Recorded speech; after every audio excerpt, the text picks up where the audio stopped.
কবি তুই কইলেই তো আমি কমু ও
টাকা বান্ডিল, তাহলে লাভ কোথায় হচ্ছে?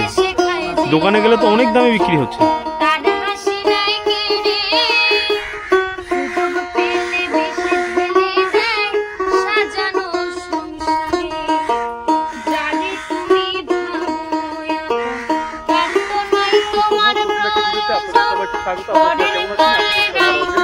আর আজকে চলে এসেছি আবারও জিরাটচরে।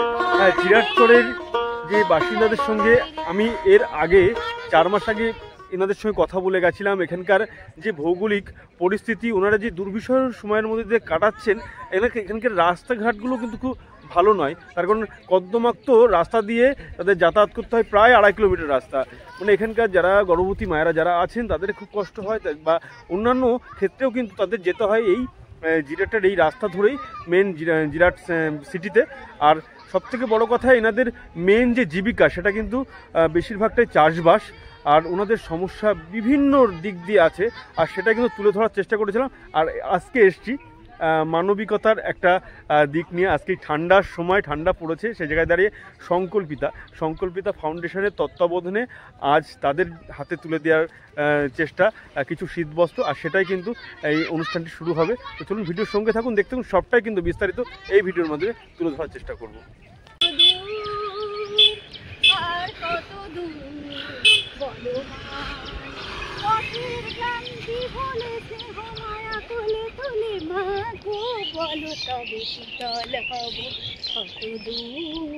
জায়গাটাতে আছি, আপনারা কিন্তু অতপ্রতভাবে চেনেন, আমার ভিডিও যারা দেখেন এই জায়গাটা সম্বন্ধে আপনারা জানেন যে এখান থেকে আমরা কিন্তু, এটা হচ্ছে নদিয়ার সীমান্তবর্তী জায়গা, একবার গঙ্গার এপারে, আর গঙ্গার ওপরে হচ্ছে হুগলি। আর হুগলি তো অনেক ভিডিও এরকম অনেক আছে। আর আজকে মানবিক কাজের জন্য আসছে যাওয়া, সংকল্পিতার হাত ধরে আজকে মানুষের কাছে পৌঁছে যাওয়া। আজকে আছে কিছু শীতবস্ত্র, আজকে আছে কিছু কম্বল, কিছু শাড়ি, এবং আমার দিদিরা যারা আছে বেহালা থেকে এসছেন, মিন্টু এবং আমার সঙ্গে ওনারা কিন্তু পরিচয় হওয়ার পরে ওনারা আসতে চায় যে এখানকার মানুষের জন্য যদি কিছু করা যায়। তো আজকের এই যে সামগ্রিক অনুষ্ঠানটা আজকে হবে ওখানে এই জিরাটচর। এগুলো হচ্ছে নদীর খাড়ি, গঙ্গার খাড়ি, মানে অসাধারণ একটা ভিউ তোমাদের দেখায়। পরপর নৌকা এভাবে সাজানো আছে, মনে হচ্ছে এখানে নৌকা বাইচ প্রতিযোগিতা। আর এই নৌকাটা কিন্তু একটু আলাদা। আর এই জায়গা সম্বন্ধে তোমাদের দেখলে মনে হবে হোগলাপাতের সুন্দরবন অঞ্চলের যে প্রত্যন্ত যে জায়গাগুলো, সেই খাড়ির মতন জায়গা, অসাধারণ পরিবেশ। তোমাদের একটু দেখানোর চেষ্টা করি। সকলকে নতুন বছরের শুভেচ্ছা ও প্রণাম রইল আমার তরফ থেকে। তো এক্সপ্লোরার জিতু, আপনারাও দেখবেন, এও খুব ভালো চেষ্টা করছে কোয়ালিটি কন্টেন্ট দেওয়ার। আপনাদের একটু সাপোর্ট সত্যিই চাই। তো আপনারা দেখবেন, আশা করি খুবই ভালো লাগবে। আর আমার নাম মিন্টু রায়, আপনারা তো আমার চ্যানেল মিন্টুর ভিডিওটা অবশ্যই দেখবেন, তাহলে মিন্টু রায় চ্যানেলটিও একবার গিয়ে চেক করে আসবেন।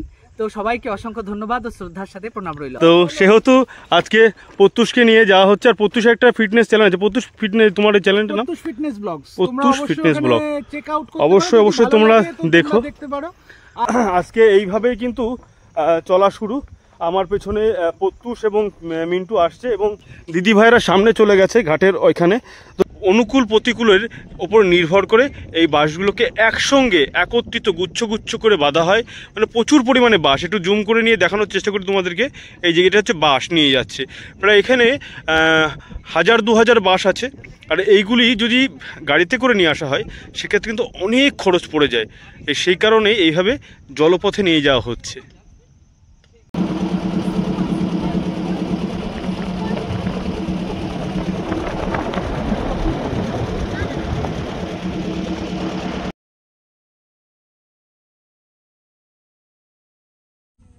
আপনি কোথায় যাচ্ছেন? যাই, এটা ছাগলের ছাওয়া আছে, কমনে গেল এটা। শরীর কেমন আছে আপনার? শরীর ভালো নাই, ডাক্তার দেখান লাগে। শরীর দেখেই মনে হচ্ছে অসুস্থ আছে। অসুস্থ একটু না। তো কত দূর গেছিলেন হাঁটতে হাঁটতে? কত দূর নাই, তোমার যাইছি। ও আচ্ছা আচ্ছা, আপনাদের বাড়ি কোথায়? এই তো এই যে সামনে বাড়িতে না, হ্যাঁ, এই জিরাটচরে। বাড়ি নাই, ওই হিয়া ভাঙ্গিয়া নদীতে গেছে। আচ্ছা, আপনার বাড়ি ছিল সেটা নদীতে, নদীর ভাঙনে চলে গেছে। হ্যাঁ। তো দেখো, ওনাদের বাড়ি কিন্তু এই নদীর পাড়েই ছিল, আর একসময় নদী ভাঙনের ফলে আস্তে আস্তে ধীরে ধীরে এই বাড়িটি চলে যায় নদী গর্ভে, এবং পরবর্তীতে কোনো বাড়িতে আশ্রয় নিয়ে আছেন, তাই তো? ওই যে পরের জায়গায় আছে। পরের জায়গায় আশ্রয় নিয়ে আছেন। হ্যাঁ, মাইয়াটা কাছে কাজে হ্যাঁ সেই অসুস্থ। আচ্ছা আচ্ছা, কি মানে আপনারা দুজন বাড়িতে, মা আর মেয়ে? হ্যাঁ, এখন আজ থেকে প্রায় 4 থেকে 5 মাস আগে আমি এখানে এসেছিলাম। এই জিরাটচর সম্বন্ধে আপনাদের কিছু ধারণা দিয়েছিলাম যে এখানকার মানুষের যে দুর্বিষহ সময়ের মধ্যে দিয়ে তারা সময় কাটাচ্ছেন, এবং তাদের যে মানে একটা পরিকল্পিত রাস্তা নেই, বাড়িঘর তো ঠিকঠাক নেই, একটা টয়লেটের ঠিকঠাক ব্যবস্থা নেই, এবং প্রতিনিয়ত একটা মানে অশৃঙ্খল মধ্যে তারা কিন্তু কাটাতে হয়। তার কারণ এই গঙ্গা বক্ষে কিন্তু বিভিন্ন মরা ভেসে আসে, খাওয়ার সময় তাদের সমস্যা হয়, দুপুরবেলা খেতে বসতে পারেন না, আর সেই জায়গায় দাঁড়িয়ে তাদের প্রচুর কষ্ট। আর এখান থেকে যে জিরাট যে হসপিটাল সেটাও কিন্তু অনেকটাই দূরবর্তী, আর এই যে রাস্তাটা দিয়ে যাচ্ছি সেই রাস্তাটা কিন্তু পুরোটাই মাটির রাস্তা, কর্দমাক্ত অবস্থায় প্রায় 2.5 কিলোমিটার পথ অতিক্রম করে একেবারে মেন যে রাস্তা সেই রাস্তার ওখানে যেতে হয়, প্রায় 5-7 কিলোমিটার যাওয়ার পরে তারপরে হসপিটাল। একটু কথা বলার চেষ্টা করি। দিদিভাই, আপনারা তো আসছেন এই রাস্তা দিয়ে আজকে, মানে এই রাস্তাটা কেমন লাগছে? এমনি রাস্তাটা ভালো, কিন্তু মানে বর্ষার সময় বর্ষার সময় এদের খুব কষ্ট হয়, এরা ভীষণ কষ্ট করে চলাফেরা করে, এদের সত্যি জীবন ভীষণ কঠিন। কলার বাসনা নিয়ে যাচ্ছিলেন, একটু কথা বলার চেষ্টা করব। এই যে কলার বাসনাগুলো নিয়ে আসছেন, আচ্ছা এই কলার বাসনা দিয়ে কী করছেন? কালো বাজন আপনারা তৈরি করবেন? তো এই কলার বাসনাগুলো একসঙ্গে একত্রিত করা হচ্ছে, আর দেখা যাক এখানে কী করা হবে, এটা শোনার চেষ্টা করব।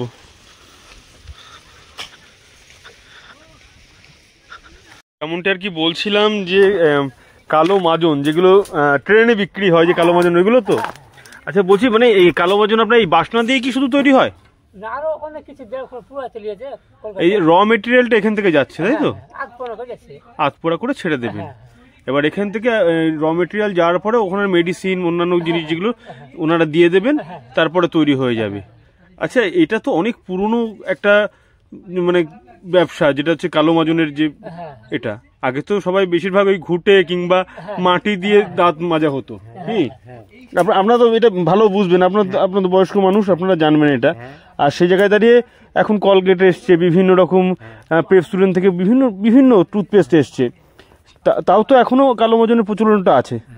ট্রেনে উঠলে দেখা যায় 10 টাকা 15 টাকা করে প্যাকেট নেয়, বেশ অনেকটাই পাওয়া যায়। মানুষ এখনো এর প্রতি চাহিদা কিন্তু আছে। আগে খার করতো, কই কাপড় টাপড় খার করতো। আচ্ছা আচ্ছা আচ্ছা আচ্ছা, আপনাদের বাড়ি কোথায়? আমাদের বাড়ি বহরমপুর। আপনার বহরমপুর, আর আপনার রানাঘাট। মানে এটা কি কতদিন ধরে করছেন এই কাজটা আপনারা? 4 বছর। আচ্ছা আচ্ছা, এটাই আপনাদের প্রধান জীবিকা? আচ্ছা আচ্ছা, না না, বেশ ভালো। দেখো, খুব সুন্দর একটা বিশেষত্ব এখানে এসে দেখলাম যে কালো মাজন যেখানে তৈরি হয় র মেটেরিয়ালস, এটা হচ্ছে এই কলা গাছের বাসনা দিয়ে। এখানে আছেন তো? কোথায় কোথায় আছেন? ঘর তো নেই। ঘর বলতে এই যে বাসনা দিয়ে এটা একটু দেখানোর চেষ্টা করি। ওনারা এই শীতের মধ্যে কিভাবে কাটাচ্ছেন, চারিদিক দিয়ে বাসনা। হ্যাঁ, একদিক দিয়ে বলা যেতে পারে যে এখানে কিন্তু ঠান্ডাটা কম লাগবে, তাই তো? এই বাড়িটা ঘরটা দেখানোর চেষ্টা করি। একটা ক্ষণস্থায়ী ঘর করা আছে।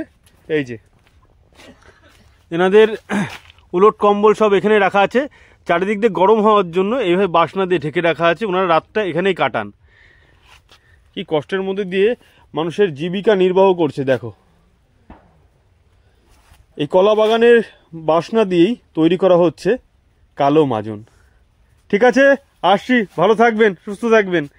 তো একটা ইউনিক জিনিস তোমাদের সামনে তুলে ধরার চেষ্টা করলাম, কলা গাছের বাসনা দিয়ে কালো মাজন, যেটা আমরা ট্রেনে বা অন্যান্য জায়গায় খুঁজে পাই, সেইটাই কিন্তু তৈরি হচ্ছে। আর আজকে আবারও চলে আসা, আর আলু লাগিয়েছেন ওনারা। সেই সময় চাল কুমড়ো ছিল, সেগুলো ওনারা পারছিলেন। কেমন আছেন? হ্যাঁ, ছোটটা কেমন আছে? আপনি আসছেন তো? আচ্ছা আচ্ছা, হ্যাঁ হ্যাঁ, না খেয়ে নিন কিন। আপনি ভালো আছেন তো? আপনাদের জন্য কিছু শীতবস্ত্র নিয়ে আসা হয়েছে, একটু যদি আসেন। হ্যাঁ, তো দেখছি আলু লাগিয়েছেন তো দেখছি। তখন এসেছিলাম, এই জায়গাটা ফাঁকা ছিল, এই জায়গাটা ফাঁকা ছিল কিন্তু। আর আমরা আমাদের তো খুব দাম না, ওর জন্য প্রতি বছরই করি, অল্পটুকু করলে নিজেদের খাওয়ার জন্য কিনে খেতে খেতে তখন পয়সাও তো থাকে না, না ওর জন্য এই আলু করা। নিজেরা করলে পরে ঘরের জিনিস খাওয়া হলো, এই যে লাউ গাছ, কুমড়ো গাছ সবই করেছি। না দেখুন, মানে আমরা সব জায়গায় চেষ্টা করি, যেখানে যেখানে যাই সামগ্রিক হয়তো সবটা পরিবর্তন করতে পারি না, বা করার চেষ্টা করলে হয়ে ওঠে না। যেটুকু পারি সেটুকু সবার কাছেই মানে মানবিক সাহায্যটুকু তুলে দেওয়ার চেষ্টা করি। আর সেই জন্য আপনাদের এখানে আবারও আসা এই জিরাটচরের মাঝে। আপনাদের মানে কথা শুনে অনেকেই অনেকভাবে কমেন্ট করেছে যে ওখানে দাদা তোমরা আবার যাও। তো সেই জন্য আপনাদের এখানে আসা। আর আপনারা আসলে আমরা কিন্তু খুবই ভালো লাগবে। আচ্ছা, মানে এই যে মাঝে যখন এই জল বর্ষার সময় আবার জল উঠেছিল, তাহলে তো ঘর বাড়ি আবার তো নতুন করে কিছু করতেছে। হ্যাঁ, এই যে এটা, হ্যাঁ হ্যাঁ, তখন ঘর তো ভাঙাচোরা ছিল। দেখো এই যে ঘরটা, এটা কিন্তু ভাঙা অবস্থায় ছিল, আর সেটা আবার নতুন করে করা হয়েছে। আর দিদি ভাই যেখানে দাঁড়িয়ে আছে, এই ঘরটার কিছুটা জল উঠে গেল, প্রায় কোমর অবধি জল ছিল না এখানে, কোমর অবধি জল ছিল। তো বাড়িটার পরিস্থিতি দেখায় বেশিরভাগটা কিন্তু উই লেগে গেছে এইখানে। এই যে এগুলো হচ্ছে উই লেগে গেছে। এনারা কত কঠোর দুর্বিষয়ের মধ্যে তারা সময় কাটাচ্ছেন। সারাদিন পরিশ্রম করে সকালবেলায় মাঠে গেছিলেন, ওখান থেকে এসে খাওয়া দাওয়া করছেন। ঠিক বললাম তো? তো দিদিভাইয়ের সঙ্গে আগেও কথা বলেছিলাম, আর ওনার সঙ্গে কথা বলে কিন্তু খুব ভালো লেগেছিলো। এই যে দেখিয়েছিলাম আগে তোমাদেরকে যে একটা কল আছে ওনাদের, কিছু গরু ওনারা পোষেন। এই যে একটা মাত্র কল ওনাদের নিজেরাই ওনারা লাগিয়েছেন, এটা দিয়েই ওনারা পানীয় জলটা এখান থেকে ব্যবহার করেন। দিদিভাই কিন্তু খাওয়া দাওয়া করছে, ওনাকে আর ডিস্টার্ব করবো না। আপনারা আসুন, ভালো লাগবে আসলে। দাদা কোথায় গেছে? তো প্রায় 3 থেকে 4 মাস হয়ে গেছে ওনাদের এখানে এসেছিলাম, আর তার মধ্যে অনেক ঘটনা ঘটে গেছে। ওনার মুখ থেকেই শুনতে পেলাম যে এখানে জল উঠে গেছিলো বর্ষার সময়, কিন্তু ওনারা এই ঘরের মধ্যেই আশ্রয় নিয়েছিলেন। আর তো অন্যত্র কোথাও যাওয়ার জায়গা নেই, সেই জায়গায় দাঁড়িয়ে ওনারা ঘরের মধ্যেই ছিলেন, কোনো রকমভাবে কাটাচ্ছিলেন। মানে খাওয়া থেকে শুরু করে অন্যান্য সামগ্রী সবটাই কিন্তু নিয়ে আসতে হয় জিরাটের একেবারে মেন সিটি থেকে। আর সেই জায়গায় দাঁড়িয়ে তাদের অনেক কষ্টের মধ্যে অনেক দুর্বিষহ জীবনযাপন কিন্তু করতে হয়। তো চলুন,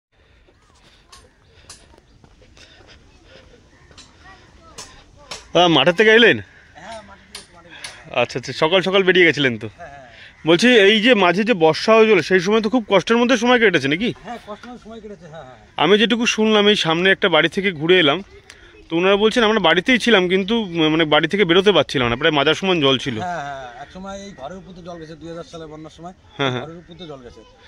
প্রতিবারই এই সমস্যার সম্মুখীন হতে হয়? সব বছর না, কিছু কিছু মানে কোন বছর হয়, কোন বছর হয় না। আর এই ভাঙনটা কি একটু রুখা গেছে? ভাঙনটা মধ্যে এই বস্তাতে বাঁধার পরে একটু কমছে আর কি, কমছে। আর তবে আবার এখনো আবার ওই যে তল দিয়ে আবার ভেঙে ভেঙে যাচ্ছে, আস্তে আস্তে আসছে। আচ্ছা আচ্ছা, সে কাজের কাজ হয়নি ঠিকঠাক? কাজের কাজ সেরকম হয়নি, ওই সামান্য একটু ওই স্লিপ করছে, ওই বাঁধাটা মোটামুটি একটু আর কি রয়েছে। মাত্র একটু মাঠে একটু জমি আসে, সেখান থেকে আসলাম। তো আমার মেয়েও গান বাজনা করে। হ্যাঁ, রূপসা একটুখানি এদিকে আয়, তাড়াতাড়ি আসুন, এদিকে আসুন। তুমিও গান করো নাকি? তো খুব ভালো ওনাদের কিন্তু একটা প্রচেষ্টা যে মেয়েকে গানটা শেখাচ্ছেন, আর বিভিন্ন জায়গায় গান কিন্তু করছে। আর সেইভাবে আমি চাইবো আরও তুমি বড় হও, আরও মানুষের কাছে পৌঁছাও, আরও ভালো জায়গায় পৌঁছাও, এইটুকু প্রার্থনা করব। আচ্ছা, দুজন মিলে করেন? আচ্ছা, একটা ছোট্ট একটা কলি যদি করেন দুজন মিলে।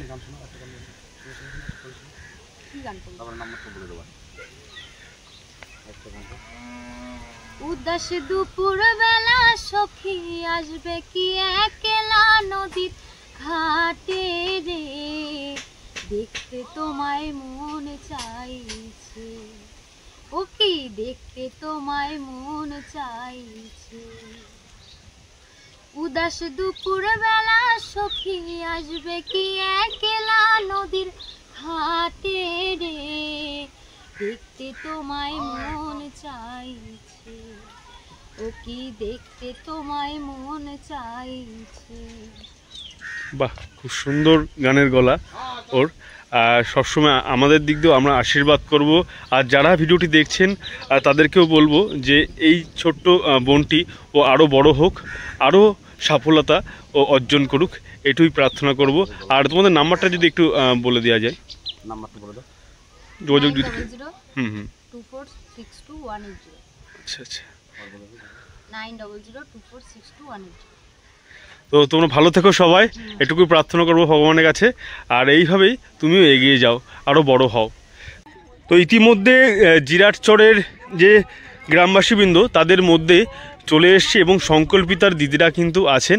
আর প্রত্যুষ এখানে আদর করছে। তো কথা বলছিলাম, দিদি ভাই কিন্তু ওনাদের বাড়িতে কেথা সেলাই হচ্ছিল। ভালো। গোবরাপুর বাড়ি আপনাদের?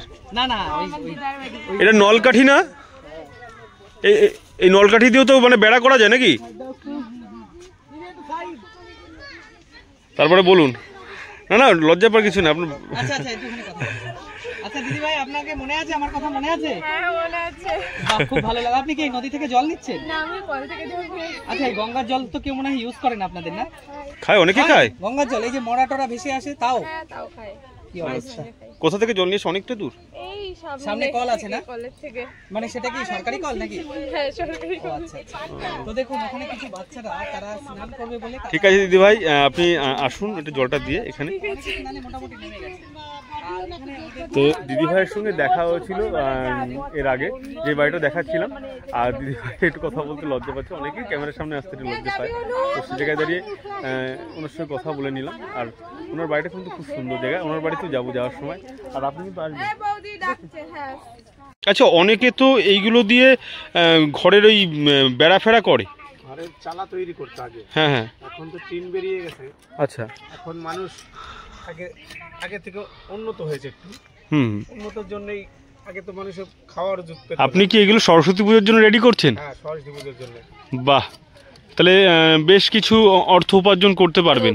মোটামুটি ধরেন দেখা গেলো একটু খাটনি না করলে তো, আর একটু কষ্ট না করলে তো কিছু মিলবে না। না, হ্যাঁ হ্যাঁ। এর থেকে যে সারা বছরের আহার হবে তা না। হয়তো দেখা গেলো মৌসুমে দেখা গেলো দুটো কিষান দিয়ে 500 টাকা পাবো, সেখানে 600 টাকা। সকাল কখন বেরিয়েছেন এগুলো নিয়ে আসতে? এগুলো নিয়ে আসতে সেই সকাল 6টার সময় বেরিয়েছে, 6টা 6:30টায়। আর সে কাকিমা কোথায়? এই যে কন্যা রয়েছে এইখান দিয়ে, আর এই বাড়িওয়ালা বোধহয় ওই দিকে গেছে। আচ্ছা, আপনার যে ছেলেরা বাড়ি এসছে? আছে, একটা বাড়িতে আছে। তো দেখো এই যে মানে কলমগুলো যেগুলো করা হয়েছে, এগুলো সরস্বতী পুজোতে লাগবে। এটা সরস্বতী পূজার জন্য? হ্যাঁ হ্যাঁ, কলম। সরস্বতী পূজায় যে খাগের কলম লাগে, এই দাদা সেই খাগের কলম তৈরি করছেন। এগুলো খাগের কলম বলা হয়, তাই তো? বাহ, আর কিনে নিয়ে চলে মানে তৈরি করা দেখছি কিন্তু আজকে দিদি ভাই। আজকে আমরা তৈরি করা দেখছি, একদম তাই। খাগের কলম। এরকম করে পৌষ সংক্রান্তির সময়টা আউনি বাউনি যেটা বলা হয়, এই মানে খড়ি মাটি দিয়ে করা হয় একেবারে পিঠের সময়। আর সেটা কিন্তু খুব সুন্দর এবং সেটা আমরা শহর অঞ্চলে দেখতে পারি না, এটা গ্রাম্য পরিবেশে এগুলো দেখা যায়। আর সেইগুলো কিন্তু এই বাড়ির যারা থাকেন তারাই করেন। আচ্ছা বলছি, এই যে দেখলাম যে আউনি বাউনি যে পৌষ সংক্রান্তি হিসাবে যেগুলো ওগুলো খড়ি মাটি দিয়ে তো করা, এটা তো আমাদের একটা চালের গুঁড়ো দিয়ে করা। আর চালের গুঁড়ো দিয়ে করা মানে এটা তো আমাদের প্রাচীন একটা ট্র্যাডিশন, সেটা তো অনেকেই ভুলতে শিখেছে। পুজো করা হয় মানে সেদিনকে পিঠে পায়েস, বাস্তু পুজো। হ্যাঁ হ্যাঁ, মানে সেদিনকে পিঠে পায়েস তো হয়। এখন জানেন তো মানে বিভিন্ন জায়গায় মিষ্টির দোকানে পিঠে কিনতে পাওয়া যায়, মানুষ এখন মানে সময় পায় না, বা আমরা কিনে প্রত্যেক বাড়ি করি। ঢেকি আছে আপনাদের? আমরা পাটায় বেটে নেই, পাটায় আমার দৃষ্টিতে আচ্ছা আচ্ছা আচ্ছা, মানে এখনো সেই কঠোর পরিশ্রম করে তারপরে আবার খাওয়া হয়। শ্বশুর শাশুড়িরা আগের থেকে করেছে, আমরাও এখন করে যাচ্ছি। এখন আমাদের ছেলে ওরা করবে কি না করবে বলতে পারি না। একদমই তাই, আপনারা আছেন মনে অনেক কিছু এখনো আছে এই সমাজে। ছেলের বউ 1 কিলো চাল বেটে ফেলে। তাই? বাহ। 2 না কিলো 3 কিলো মানে 4 কিলো। দেখুন একটা কি মানে পুরনো প্রজন্ম যদি কিছু না শেখায় তাহলে নতুন প্রজন্ম তো কিছু শিখতে পারবে না। শিখতে পারবে না। আমরা অনেক কিছু শেখার আছে আপনাদের থেকে। শাশুড়ি আমাদের শিখাইছে, আমরা শিখছি, এখন আমাদের বৌমাদের শিখাচ্ছি, এরাও করছে, আবার এদের বৌমা আসলে। তাহলে মিস হয়ে গেল আমাদের নাকি পিঠে খাওয়াটা? ঠিক আছে, আমরা অন্য সময় আসবো পিঠে খেতে। ঠিক আছে। তো এখানে কাকিমারা আছেন, জেঠিমারা আছেন, দিদিরা বা দিদি ভাইরা আছেন, তাদের সঙ্গে মানে কথা বলছি। আর কথা বলতে বলতে এতই তাদের সরলতা, তারা প্রত্যেকটা বিষয় কিন্তু খুব সুন্দরভাবে হাসি মুখে আমাদের সবটাই মেনে নিচ্ছেন। সবার সাথে সবাই দুঃখ কষ্ট আমরা শেয়ার করি। আমরা বাবু আমরা শুদ্ধ ভাষা বলতে পারি না, আমরা বাঙালির মতনই কথা বলি। বলছি যে এই কিছুদিন আগে যখন এই গঙ্গার জল অনেকটাই বেড়ে গেছিল, তাহলে বাড়িতে জল উঠে গেছিল তো?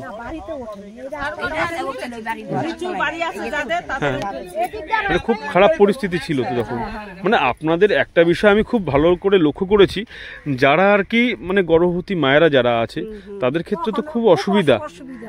মানে হসপিটাল তো 5 কিলোমিটার প্রায়। নৌকা নিয়ে জিরাট যেতে হবে, না হলে এখান গঙ্গা পারে চাকদা যেতে হবে। কি একটা বাজে পরিস্থিতি। সে ছোট ছোট কচি কাচারাও তো খুব সমস্যা, এই স্কুল থেকে শুরু করে বিভিন্ন জায়গায়। যে সব বাচ্চা 1 বছর বাদে হাই স্কুলে যাবে সেই জিরাটে। কত আপনাদের প্রথম তো দিয়েই আসতে হয় সমস্ত কাজ করে, সকালবেলায় মাঠঘাট করে তারপরে মোটামুটি সবাই পড়াশোনা করে। তো এটাই তো বড় পাওয়া আমাদের। এখন সব থেকে বড় অস্ত্র হচ্ছে পড়াশোনা। আমরা বেশি পারি না, ওই মাধ্যমিক অবধি প্রত্যেকটা ছেলে মেয়েরা পড়ানোর চেষ্টা করি। কি হচ্ছে এখানে? পিকনিকের ব্যবস্থা নাকি? হ্যাঁ, আমরা আসবো এরকম ব্যাপার নাকি? হ্যাঁ, এটি সর্বনাশ। এই দেখো, এ তো মানে 13 নম্বর করায় নাকি? তো ওনাদের কিন্তু মানে 20 নম্বর করায়। আচ্ছা, 20 নম্বর করায়। কত নম্বর করায়? না না, আপনি বলতে পারেন। আমি ছোট ভাই, আমার কাছে কোনো লজ্জার কোনো বিষয় নেই।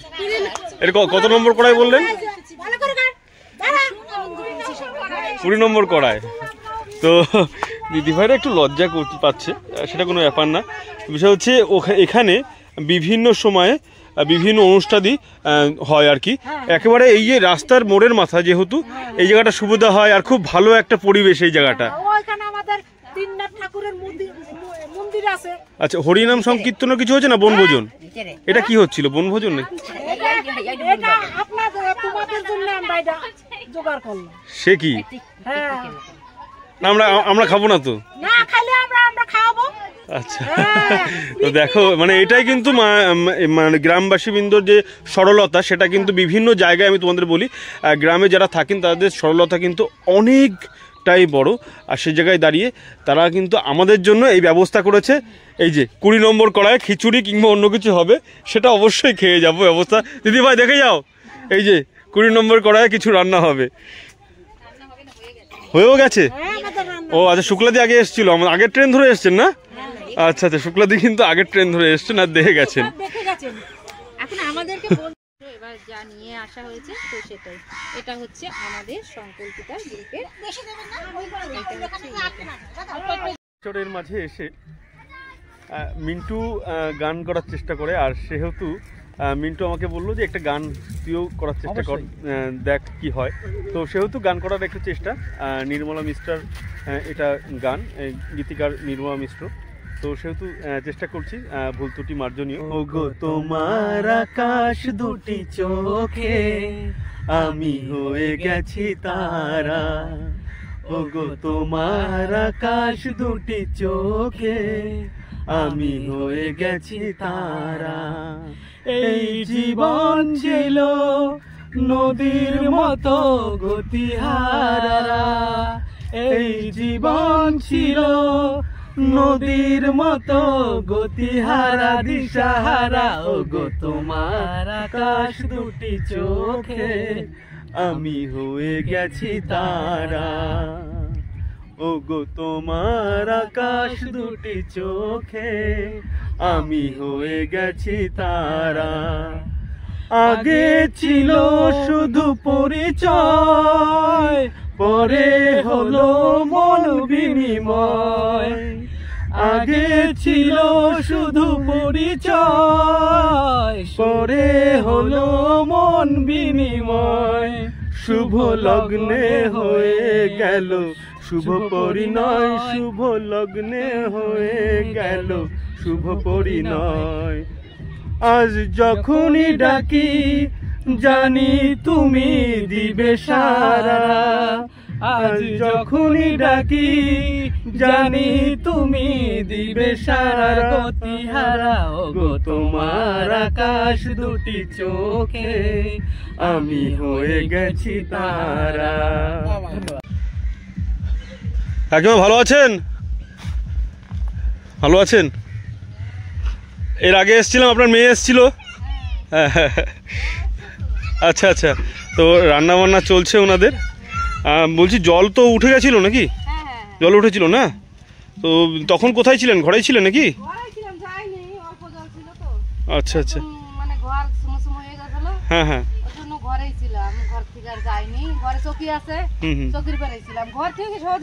যাওয়া যায় কখনো? এটাই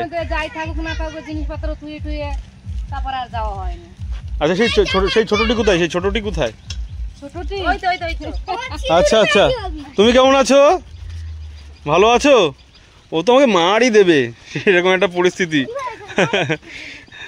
ভালো আছো তো তুমি? ভালো আছো তো? ও একটু কম কথা বলে, যখন বলে একটু বেশিই বলে। আমি তোমাদেরকে দেখানোর চেষ্টা করি যে এই যে ঘরগুলোর অবস্থা, পুরো উইতে কিন্তু উই লেগে গেছে ঘরগুলোর অবস্থা। দেখানোর চেষ্টা করি, এই যে সম্পূর্ণটা উয়ে খেয়ে এই জায়গাটা নষ্ট হয়ে গেছে। আচ্ছা বলছি, তো কিছুই তো নেই দেখতে পাচ্ছি, ঘর তো খুবই খারাপ অবস্থা। আপনাদের কি মাঠে ঘাটে যান এখন? আমাদের মাঠে ঘাটে কাজ করা খাওয়া দাওয়া, আমাদের তো এমনি উপরে কোনো ইনকাম নেই। আচ্ছা, মাঠে জন দিয়ে ভাত খাই এই অবধি, এবার ঘরে হাত দিতে গেলে অনেক টাকা দরকার। সঞ্চয়টা যেটুকু থাকে প্রতি বছর এইভাবেই চলে যায়। হ্যাঁ, এইভাবেই চলে যায়, আর কিছু রাখা হয় না। না না না, আমরা ওই দুজনে ঘরে ঘরে কাজ করে মাঠে জন দিয়ে ভাত খাই এই অবধি। আর মেয়েরা যখন আসে? মেয়েরা আসে যখন। দুটো মেয়ে নাকি আপনার? এই আচ্ছা, তো বড় মেয়ে নাকি? না না, এটা আমার বিয়ে মেয়ে, হচ্ছে কাকিমা। আচ্ছা আচ্ছা আচ্ছা, আপনাদের ওই জিরাটেই বাড়ি? হ্যাঁ, মেন সিটিতে। ভালো আছেন তো? এখানটা এসে কেমন লাগে এই পরিবেশটা? আমি প্রথম এসেছি, খুব ভালো লাগছে। আচ্ছা আচ্ছা, এত সুন্দর জায়গা, এত সুন্দর পরিবেশ, মানে ভালো মতন না। হয়তো মানে এখানে দুর্গমতাটা অনেক, রাস্তাটা খুব খারাপ অবস্থা, মানে অবস্থা খারাপ, কিন্তু এখানে একটা শান্তি আছে, মানে ভালো, মানে খোলামেলা হয়ে যায়, খোলামেলা জায়গা, খাওয়া বাতাস আছে। আচ্ছা আচ্ছা, আমাদের ওখানে মানে এত মানে ঘরের মধ্যে তো ভালো লাগে না থাকতে। আমি বৌমাকে বললাম চলো তোমার বাবার বাড়িতে ঘুরে আসি। আচ্ছা আচ্ছা, বাহ, কতদিন হলো? কি মানে আজকে এসছেন? থাকবেন তো? না, চলে যাবো, বিকেলে চলে যাবো। আচ্ছা, মানে কাছাকাছি বলে চলে যাবেন। তো ওনাদের মেন সিটিতে বাড়ি, জিরাটের মেন সিটিতে। আর সেই জায়গায় দাঁড়িয়ে ওখানেও কিন্তু জিরাটটা কিন্তু খুব উন্নত জায়গা। আমি তোমাদেরকে আগেও দেখিয়েছি, বা অন্যান্য সময় যে আদি বারোয়ারির পুজোগুলো হয় সেখানে খুব সুন্দর সুন্দর বাড়িঘর আছে, ওখানে ব্যবসা বাণিজ্য থেকে বিভিন্ন প্রান্তে। কিন্তু জিরাটের এই যে চরটা, এই যে নদীর একেবারে পাশে, গঙ্গার পাশে, এই জায়গাটা কিন্তু একটু বিচ্ছিন্ন অবস্থায় আছে। কিন্তু তবুও এখানের মানুষ যারা আছেন বলছে আমরা ভালো আছি, খোলামেলা জায়গায় আছি, ভালো আছি। যখন এসছিলাম এই জিরাট চরের মাঝে, এই কাকিমা কিন্তু অনেক কথা বলেছেন আমাদের সঙ্গে, আর আজকে কথা বলছে না, আমার উপর রাগ ঠাক করেছে হয়তো। আচ্ছা, শরীর কেমন আছে তোমার? শরীর ভালো আছে? ছেলেটা ফোন করছে? ছেলেটা ফোন করছে? হ্যাঁ, আর একটা ছেলে বাইরে থাকে না, সরস্বতী পুজোর পরে আসবে। আচ্ছা আচ্ছা, এখনো কি এইভাবে মরা ভেসে আসে? এখনো সমস্যা হয়? আচ্ছা আচ্ছা, এই যে শীত বস্ত্রগুলো যেগুলো নিয়ে আসা হয়েছে, এই যে এগুলো, এই যে শীত বস্ত্রগুলো নিয়ে আসা হয়েছে, এগুলো সাজানো হচ্ছে। প্রত্যেক বাড়ি পিছু একটি করে কম্বল দেওয়া হচ্ছে। এই কর্মসূচি এখনই শুরু হয়ে গেছে। সংকল্পিতার সংকল্প, আমাদেরও সংকল্প, একসঙ্গে জুড়ে এই কাজটা আজকে সম্পন্ন হতে চলেছে। আর দিদির হাত ধরে কিন্তু একটা কম্বল দেওয়া হচ্ছে প্রথম এই গ্রামবাসীর মধ্যে একজনকে। চলে এসছেন ইতিমধ্যে, আর ওনার হাতে তুলে দেওয়া হচ্ছে আরেকটি কম্বল। ভালো লাগছে আপনার দিদি ভাই? যারা শুভবুদ্ধি সম্পন্ন মানুষ যারা আছেন, এখানকার যারা গ্রামবাসী বৃন্দ আছে, তাদের জন্য যদি আপনারা কিছু করতে পারেন, সেটা কিন্তু একটা বড় পাওয়া হবে। আমাদের এই ভিডিও করাটা সার্থকতা কিন্তু তখনই হবে যখন দূর থেকে অনেক মানুষ দেখছেন আর ইনাদের জন্য কিছু করতে পারবেন। যৎসামান্য যেটুকু এখন দেওয়া হচ্ছে, হয়তো সার্বিক উন্নয়ন আমরা করতে পারবো না, কিন্তু সেই জায়গায় দাঁড়িয়ে এই যে যেটুকু শীতবস্ত্র সেটুকু কিন্তু ওনাদের হাতে তুলে দেওয়া হচ্ছে। পরপর গ্রামবাসী কিন্তু যারা আছেন তারা আসছেন এবং তাদের হাতে কম্বল তুলে দেওয়া হচ্ছে এইভাবে। ভালো লাগছে? খুশি তো? হ্যাঁ, ওনার সঙ্গে কথা বলছিলাম একটু আগে, উনি রান্না করছিলেন। এই যে ভাইয়ের বাড়িতে গেছিলাম, ওনার বাড়িতে কিন্তু গান করে এই যে একদমই তাই, বছর বছর গান করে যেতে পারে।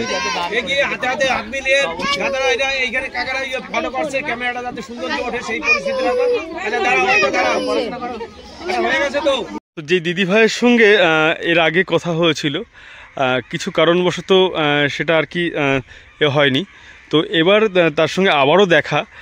তোমাদের বাড়ি গোপালপুর, মানে জিরাট গোপালপুর? আচ্ছা আচ্ছা। আর যে একটু আগে ঘুরে আসলাম, তোমাদের বাড়ি থেকে মা রান্না করছিলেন, তোমার মেয়ের সঙ্গে কথা বললাম। কেমন আছো তুমি বলো? আছি ভালো। মাঝে মাঝেই তো আসা হয়? মাঝে মাঝে বলতে আজকে একটু এই কাকিমারা কখনো আসেনি, তো তাদেরকে নিয়ে একটু ঘুরতে আসা, আবার বিকেলে চলে যাওয়া। যে যারা গর্ভবতী মায়েরা যারা আছেন তাদের ক্ষেত্রে অনেক সমস্যা, প্রচুরই অসুবিধা। যা একটু শীতকালের দিকেই ভালো, না হলে তো বর্ষাকালের দিকে মানে যাতায়াত করা যায় না। আচ্ছা, তোমার মেয়ে যখন হয়েছিল তখন কি তুমি এখানে ছিলে? তখন কিছু মাস ছিলাম এখানটা, 2-3 মাস। তারপর যখন 9 মাস 10 মাস তখন আমি চলে গেছিলাম, শ্বশুর বাড়ি চলে গেছিলাম। মানে কিছু করার নেই তো, ডেইলি যে হেলথ চেকআপ থাকে সেগুলো তো করতে ওখানে সুবিধা হয়। শ্বশুর বাড়ি ওখানেই করে দিতাম। ওখানকার লোকরা আমাকে ছাড়তে চাইছিল না, যেহেতু আমাদের এখানে রাস্তাঘাট খারাপ, তার জন্য বলেছিল তুমি ওখানে যেও না, কোনো অসুবিধা হয়ে গেলে তখন কিছু করার থাকবে না। তো ওখান থেকে আমাকে পাঠাতে চাইছিল না। তো আমি আমার মানে 7 মাস পর, যেহেতু নিয়ম ছিল শ্বশুর বাড়ি, বাপের বাড়ি গিয়ে থাকতে হয়, 2-3 মাস মতো ছিলাম। তারপরে আমি শ্বশুর বাড়িতে চলে গেছিলাম, ওখানে আমার ডেলিভারি হয়েছে। আমার ডেলিভারি হয়েছে তো তোমার ওটা চুচুড়াতে, তারপর ওখান থেকে ডেলিভারি হয়ে চলে এসেছিলাম মানে বাপের বাড়িতে। আচ্ছা, এখানে এসে পিকনিকের ব্যবস্থা করা হয় তো? হ্যাঁ, এখানে মানে প্রচুর। আমরা যেরকম ছোটবেলায় করেছি ফিস্টি বা চড়ুই ভাতে, সেগুলো কি করা হয়? অবশ্যই করা হয়। এর কিন্তু আনন্দ একটা অন্যরকম আছে। মানে জায়গাটা এতই লোকে পছন্দ করে না, অনেক অনেক দূর দূর থেকে মানে লোক আসে পিকনিক করার জন্য। আর আমাদের বাড়ির কাছে তো অতটা আসা হয় না, তো আজকে সব ফ্যামিলিকে নিয়ে চলে এসেছি। চলো একটু ঘুরে আসি। থাকা হবে তো? না, চলে যাবো বিকেলের মধ্যে। চলেও যাবেন? হ্যাঁ, কারণ আজকে মেয়ের স্কুল পড়াটা ছুটি ছিল, ও আচ্ছা আচ্ছা, তো আজকের জন্য আসা হয়েছে। তা বাড়ির লোক আসেনি? বাড়ির লোক কেউ আসেনি। বাড়ির লোকে যেহেতু আমাদের গরুর ব্যবসা, তো আচ্ছা আচ্ছা, গরু বাছুর থাকে, তো দেখাশোনা করতেই হয়।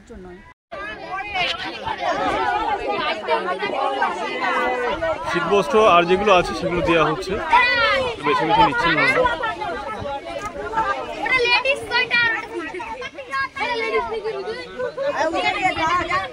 তো আমরা এসেছি জেনে ওনারা কিন্তু খিচুড়ির অনুষ্ঠান রেখেছেন, আর ইতিমধ্যে খিচুড়ি দেওয়া শুরু হয়ে গেছে।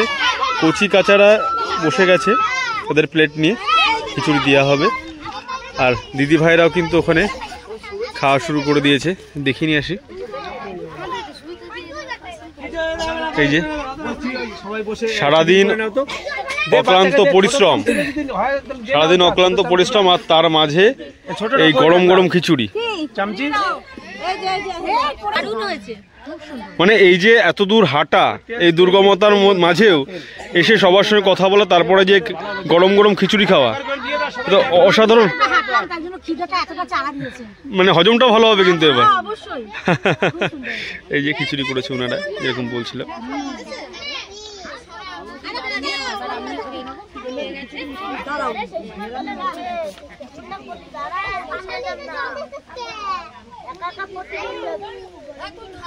তো সারাদিন অক্লান্ত পরিশ্রম, আর তার মাঝে এই জিরাটচরের প্রায় 2 থেকে 2.5 কিলোমিটার হাঁটা হেঁটে আসা। সকালবেলা বেরিয়েছিলাম, চিরা পরোটা খেয়েছিলাম, আর সেটা হজম হয়ে গেছে হাঁটতে হাঁটতে। আর অনেকদিন পর এরকম খিচুড়ি খাচ্ছি। এই যে গ্রামের বাড়ি, আমারও গ্রামের বাড়ি আছে, গ্রামের বাড়িতে এরকম খাওয়া দাওয়া বা এরকম পিকনিক বনভোজন সেটাও কিন্তু করে থাকি। আমাদের এখানে সারপ্রাইজ ছিল আজকের এই খিচুড়িটা, আমরা জানতামই না যে এরকম কিছু করেছে ওনারা আমাদের জন্য আয়োজন। তো খাই, আবার পরে কথা হচ্ছে।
খুব সুন্দর উপস্থাপনা শুনলাম আর তোমাদেরকে শোনালাম। আর ওনাদের নাম্বার আমি দিয়ে দেবো, যে কন্ট্যাক্ট নাম্বারটা অবশ্যই করে কন্ট্যাক্ট নাম্বার কিন্তু তোমরা যোগাযোগ করে নিতে পারো। বিভিন্ন প্রোগ্রামে ওনারা কিন্তু অনুষ্ঠান করে থাকেন। এই তোমাদেরকে দেখায় আমরা কিন্তু ছোটোবেলায় অনেক খেলা করেছি। এই যে তখনকার দিনের টেলিফোন বা মোবাইল, এই তারের মধ্যে আমরা মানে কখনো কখনো বাক্স, কখনো কখনো আবার এই চায়ের কাপ দিয়ে এটা দেখি একটু। এই যে এটা তুমি কানে নাও তো দেখি, আমি যা বলছি শুনতে পাও কিনা। এটা হচ্ছে কথা বলারে, হ্যালো শোনা যাচ্ছে না? মানে এই যে এইটা কানে একজন কানে নেবে আর একজন মুখে নেবে। এটা কিন্তু ছোটোবেলা শৈশবের আমাদের খুব সুন্দর একটা খেলার জিনিস ছিল। আমরা হয়তো দামি খেলনা ব্যবহার করিনি। হ্যাঁ আচ্ছা, দেশলাইয়ের বাক্স। আচ্ছা আচ্ছা, কচি সোনা গান করছে, গানটা শুনে নি।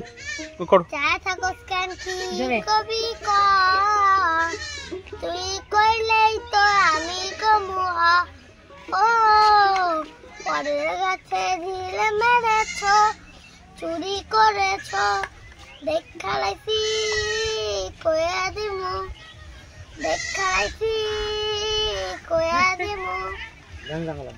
পরের গাছে ঢিলে মেরেছ, চুরি করেছ, দেখালাইছি কয়া দিমু, দেখালাইছি কয়া দিমু। বাহ, খুব সুন্দর গান গেয়েছে।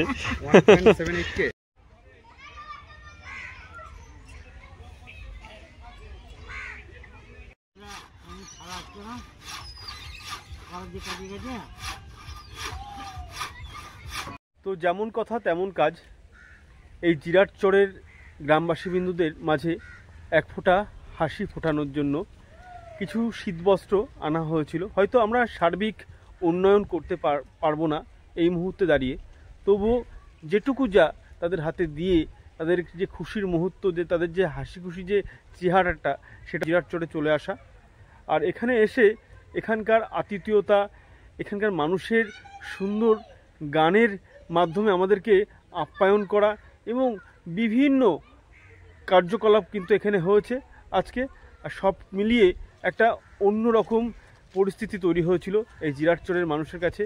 তো অবশ্যই করে বলবো, যারা শুভবুদ্ধি সম্পন্ন মানুষ যারা আছেন, তারা এই চরের মাঝে এসে এই মানুষগুলোর সঙ্গে একটু যদি বাক্যালাপ করে তাদের সমস্যাগুলি যদি কিছু করে মেটানো যায়, তারা কিন্তু অনেকটাই সমস্যা থেকে উন্মুক্ত হতে পারে। আর যারা শুভবুদ্ধি সম্পন্ন মানুষ যারা আছেন, অবশ্যই করে বলবো এই জিরাটচরের মানুষের সঙ্গে একবার এসে মিশে দেখুন, এনারা কিন্তু অনেক কাছে করে নেয়। তো আজকের মতো টাটা, পরবর্তী অন্য কোনো ভিডিওতে আবারও আপনাদের সঙ্গে দেখা হচ্ছে।